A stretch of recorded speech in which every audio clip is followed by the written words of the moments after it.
Sauerkraut or fermented cabbage is a simple vegetable fermentation and is a great starting point for trying your hand at home fermentation. We recommend using sauerkraut recipes available from the USDA Complete Guide to Home Canning, the National Center for Home Food Preservation, or extension publications from land grant universities. These recipes provide the precise ratios of cabbage to salt needed for producing sauerkraut and have been developed by food scientists to ensure a safe end product. As with any fermentation, cleanliness and sanitation is key. Wash your hands before you start and frequently during the process. Wash hands for at least 20 seconds. Ensure your workstation and equipment are clean. The equipment that will be used for the fermentation, like your fermentation vessel, weights, and the lids, should be sanitized if possible. These steps are critical to limiting the introduction of unwanted microorganisms into the fermentation. Traditional sauerkraut has two ingredients, cabbage and canning salt. Salt with no additives, typically called canning or pickling salt, is used because additives such as iodine, anti-caking agents, etc., can have negative impacts on fermentation. The cabbage used should be fresh and not showing visible signs of spoiling or rotting. Fruits and vegetables often go bad due to the unwanted growth of various types of spoilage microorganisms. These unwanted microbes may overtake a fermentation and cause a spoiled or failed fermentation. You'll also need a fermentation vessel, knife, cutting board, and large bowl. There are several steps to prep your cabbage for fermentation. First, you need to remove the outer leaves of the cabbage. Also, remove any spots that have visible damage. These older leaves and damaged spots can have a negative impact on fermentation.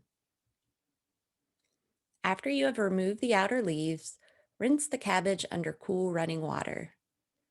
Do not use soap or other sanitizers on the cabbage. Once the cabbage is rinsed, it's time to remove the inner core of the cabbage. Slice the head of cabbage in half and simply cut around the edges of the core to remove it. Including the core can lead to the production of a sauerkraut that has a slimy texture.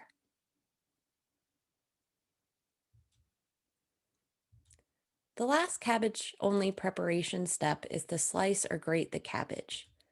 Slicing thinly or shredding will promote the release of water from the cabbage once it is salted. Larger slices will release less water and may require the addition of salted water, i.e. brine, to keep the cabbage that will become sauerkraut submerged during fermentation. Once the cabbage is sliced or shredded, it's time to add the canning salt.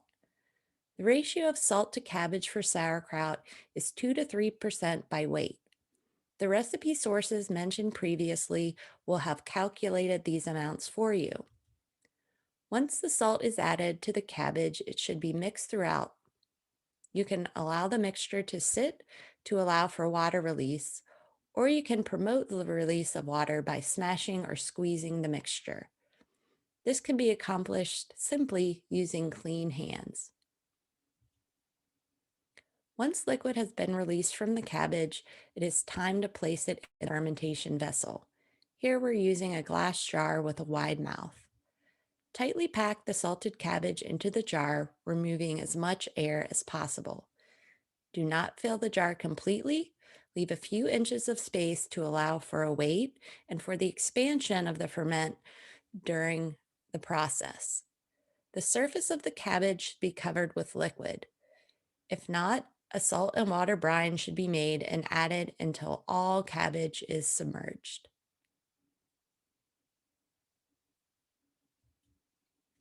The cabbage must stay submerged at all times.